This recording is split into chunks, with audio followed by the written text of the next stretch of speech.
Hi అండి. ఈరోజు మనం భారత న్యాయ వ్యవస్థలో సుప్రీంకోర్టు గురించి నేర్చుకుందాం.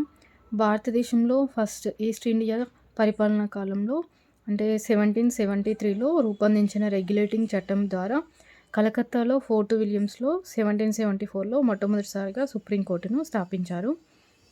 భారతదేశంలో న్యాయ వ్యవస్థను అభివృద్ధి చేసిన వారిలో ముఖ్యులు కారన్వాలిస్, అందుచేత అతన్ని భారత న్యాయ వ్యవస్థ పితామహుడు అంటారు. భారత ప్రభుత్వ చట్టం 1935 ద్వారా ఫెడరల్ కోర్టుగా ఏర్పాటు చేశారు. భారత రాజ్యాంగం ద్వారా 1950 జనవరి 28వ తేదీన సుప్రీంకోర్టు అమల్లోకి వచ్చింది. సుప్రీంకోర్టు అమల్లోకి వచ్చిన తర్వాత అంతకుముందు ఉన్న ప్రివీ కౌన్సిల్, ఇంగ్లండ్లో ఉండేది ఇది, అంటే ఫెడరల్ కోర్టు లాగా వ్యవహరించేది. ప్రివీ కౌన్సిల్ అది రద్దయింది. ప్రివీ కౌన్సిల్ అత్యున్నత న్యాయస్థానంగా పనిచేసేది. భారత రాజ్యాంగంలో 5వ భాగంలో అది ఆర్టికల్ 124 నుండి 147 వరకు సుప్రీంకోర్టు నిర్మాణం, అధికార విధుల గురించి పేర్కొన్నారు. మెయిన్గా సుప్రీంకోర్టు మోటో ఏంటంటే వెన్స్ లా దెన్స్ విక్టరీ, ధర్మం న్యాయమే జయిస్తుంది అని అర్థము. సుప్రీంకోర్టు యొక్క భవన శిల్పి గణేష్ బికాజీ డియోల్కర్. భారత న్యాయ వ్యవస్థ లక్షణాలు. భారత న్యాయ వ్యవస్థ ఏకీకృత, సమగ్ర, స్వతంత్ర ప్రతిపత్తి గల సర్వోన్నత న్యాయ వ్యవస్థ.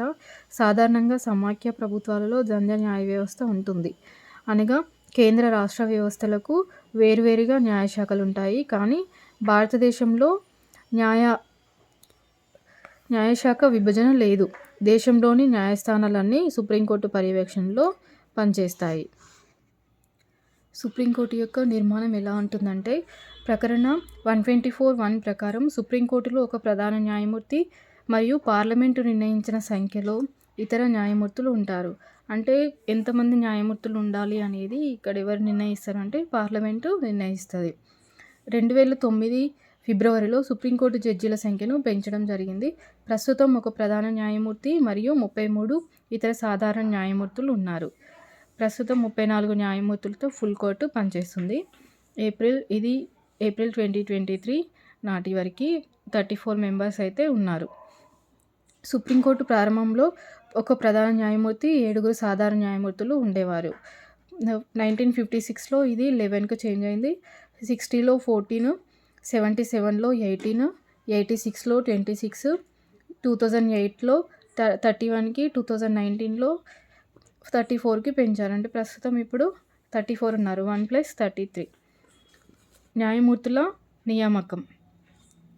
ప్రకరణ 124(2) ప్రకారము సుప్రీంకోర్టు ప్రధాన న్యాయమూర్తిని మరియు ఇతర న్యాయమూర్తులను రాష్ట్రపతి నియమిస్తారు. రాష్ట్రపతి అధికార ముద్ర చేత స్వయంగా సంతకం చేసిన ఆదేశం ద్వారా నియమించబడతారు. ప్రధాన న్యాయమూర్తి నియామకం. యాక్చువల్గా ప్రధాన న్యాయమూర్తి నియామకం ఎలా ఉంటుందంటే, సీనియర్ సుప్రీంకోర్టులో పనిచేస్తున్నప్పుడు వాళ్ళలో సీనియర్ ఎవరైతే ఉంటారో వాళ్ళని ప్రధాన న్యాయమూర్తిగా నియమిస్తారన్నమాట. కానీ కొన్నిసార్లు అలా జరగలేదు. 1950 నుండి 73 వరకు ఇదే నియమం పాటించారు.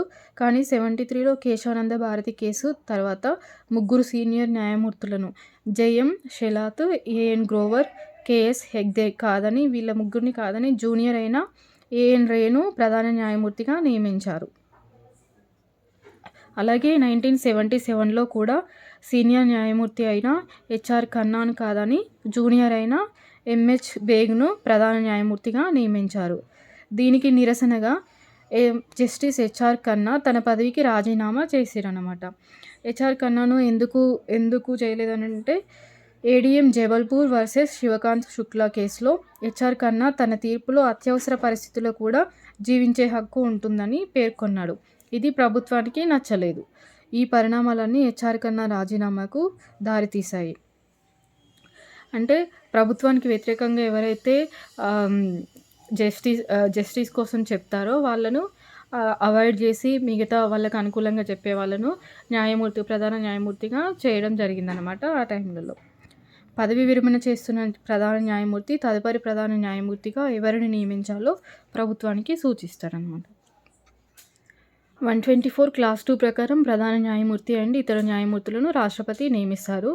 ఇక్కడ తాత్కాలిక ప్రధాన న్యాయమూర్తి ప్రకరణ 126 ప్రకారము సుప్రీంకోర్టు ప్రధాన న్యాయమూర్తి పదవిలో ఖాళీ ఏర్పడిన లేదా అనివార్య కారణాల వల్ల తన విధులను నిర్వర్తించలేని సందర్భంలో రాష్ట్రపతి సుప్రీంకోర్టులోని ఒక న్యాయమూర్తిని తాత్కాలిక ప్రధాన న్యాయమూర్తిగా నియమిస్తారు.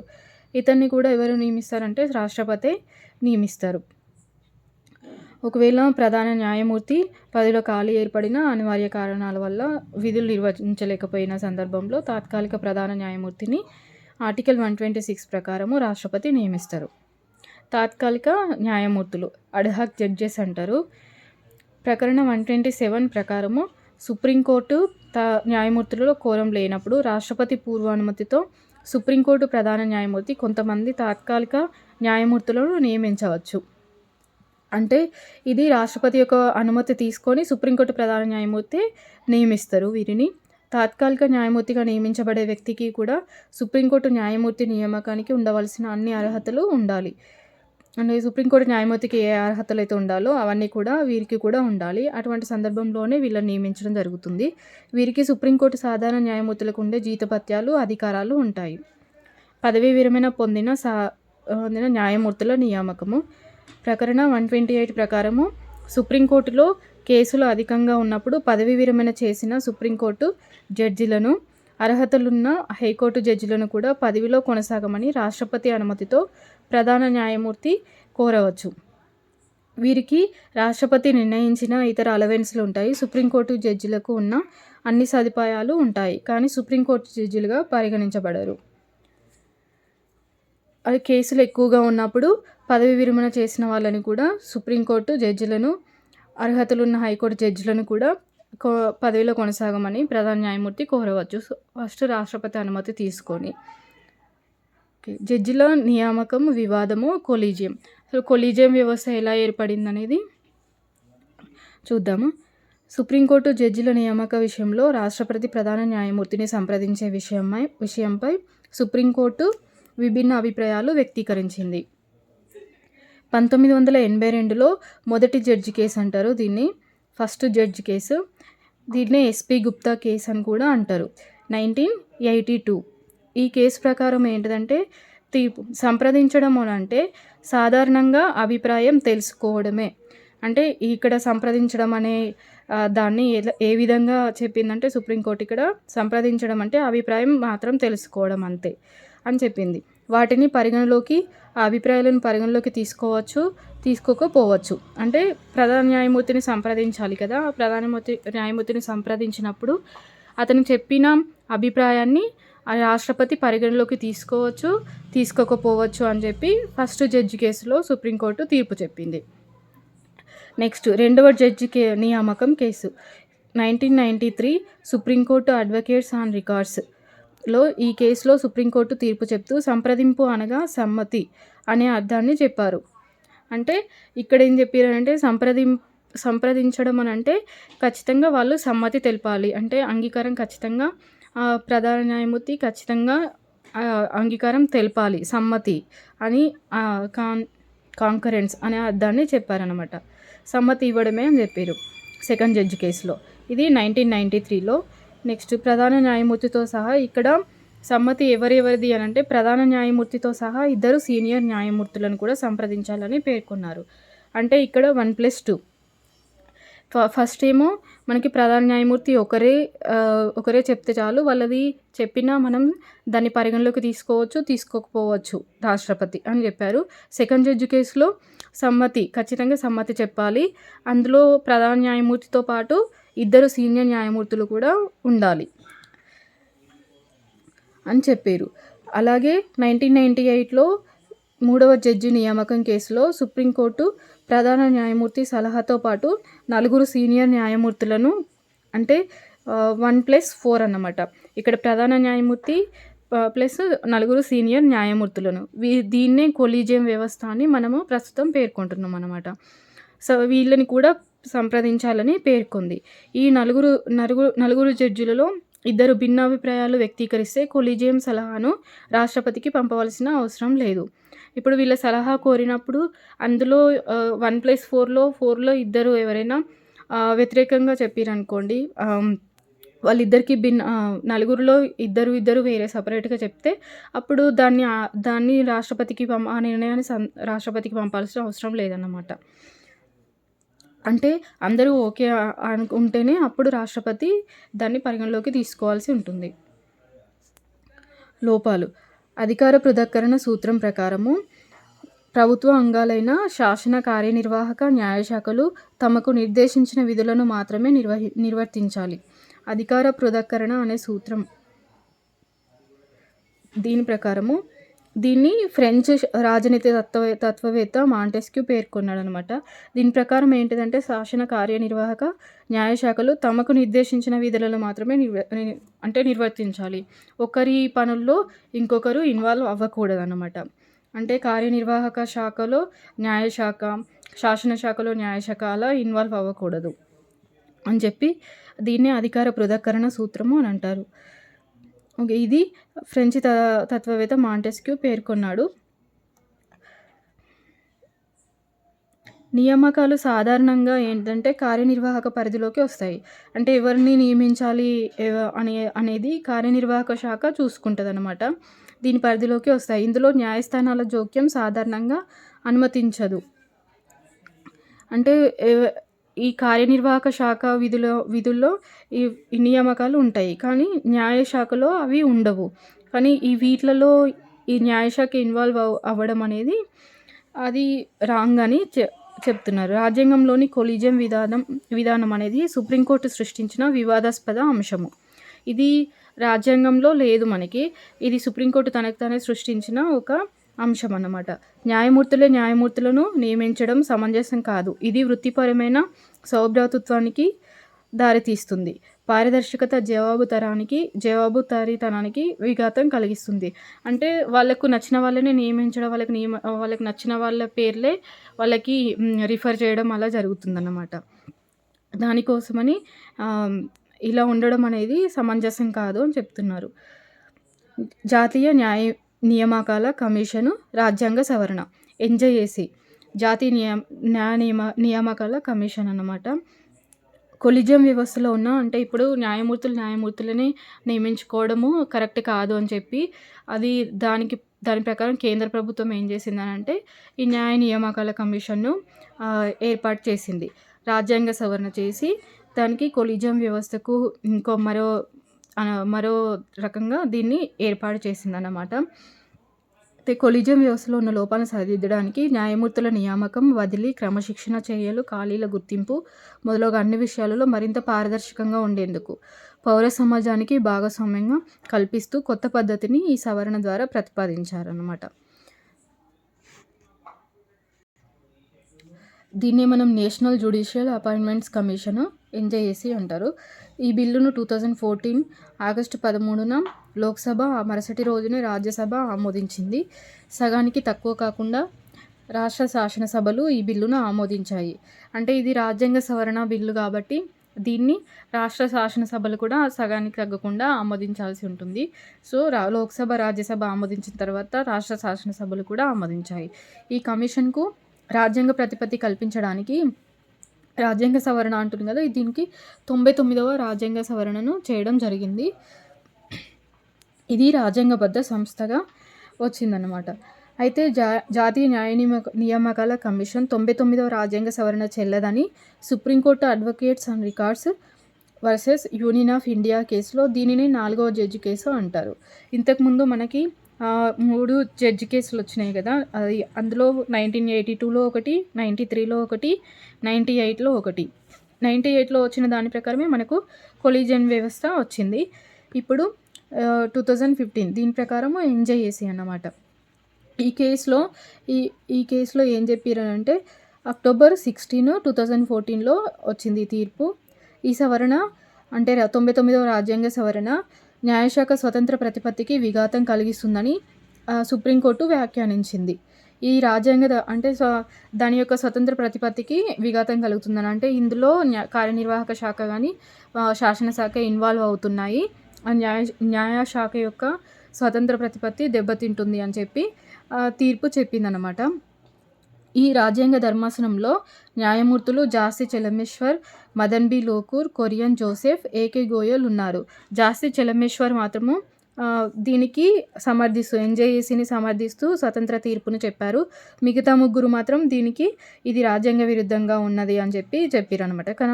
కాబట్టి మెజారిటీ నిర్ణయం చెల్లుబాటు అవుతుంది. దాన్ని ఎన్జేఏసీని ఇప్పుడు కొట్టివేసిరన్నమాట.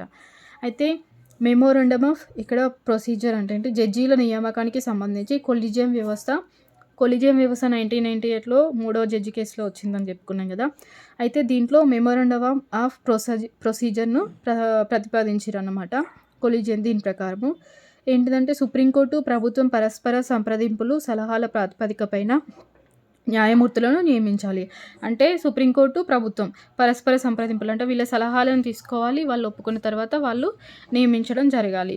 అలా ఇద్దరు పరస్పర సంప్రదింపుల ద్వారానే న్యాయమూర్తులు నియమించాలి అని చెప్పారు.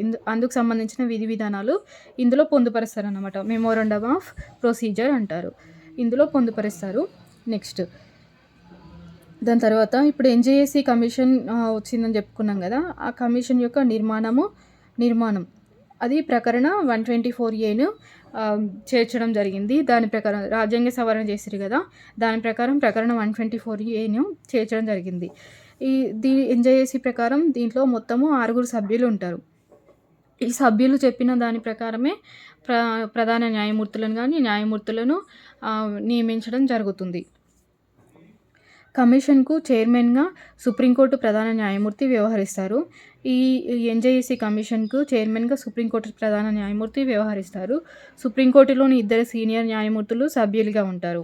ఇందులో ఇంకో సభ్యులు 2 సీనియర్ న్యాయమూర్తులు ఉంటారు. మరో సభ్యుడు కేంద్ర న్యాయశాఖ మంత్రి కూడా ఇందులో సభ్యుడిగా ఉంటాడనమాట. 2 ప్రముఖులు పౌర సమాజం నుంచి ప్రాతినిధ్యం వహిస్తారు.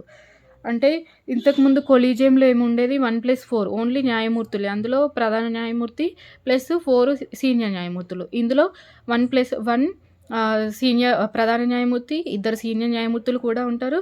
ఇంకా మరో సభ్యుడు కేంద్ర న్యాయశాఖ మంత్రి కూడా ఉంటారు. మళ్ళీ పౌర సమాజం నుంచి 2 సభ్యులను తీసుకుంటారు. వీరిలో ఒకరు ఎస్సీ, ఎస్టీ, ఓబీసీ అల్పసంఖ్యాక వర్గానికి చెందిన వారై ఉండాలి, లేకపోతే ఒక మహిళ అయి ఉండాలి. ఈ 2 సభ్యులను ప్రధానమంత్రి అధ్యక్షతన ఉన్న కమిటీ ఎంపిక చేస్తుంది.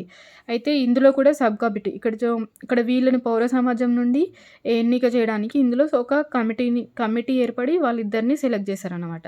అందులో ప్రధాని, లోక్సభ ప్రతిపక్ష నేత ఒకరు, ఇంకా ప్రధాన న్యాయమూర్తి ఉంటారు. ఎవరెవరు అంటే ప్రధానమంత్రి, ప్రధాన న్యాయమూర్తి, లోక్సభ ప్రతిపక్ష నాయకుడు. ఈ 3 సభ్యులుగా ఉన్న కమిటీ పౌర సమాజం నుంచి 2 సెలెక్ట్ చేస్తారన్నమాట. ఈ ఎన్నికైన సభ్యుల యొక్క పదవీ కాలం 3 ఏళ్ళు ఉంటుంది. వీళ్ళను ఒకసారి మాత్రమే నియమించాలి, పునర్నియామకానికి అర్హులు కాదు.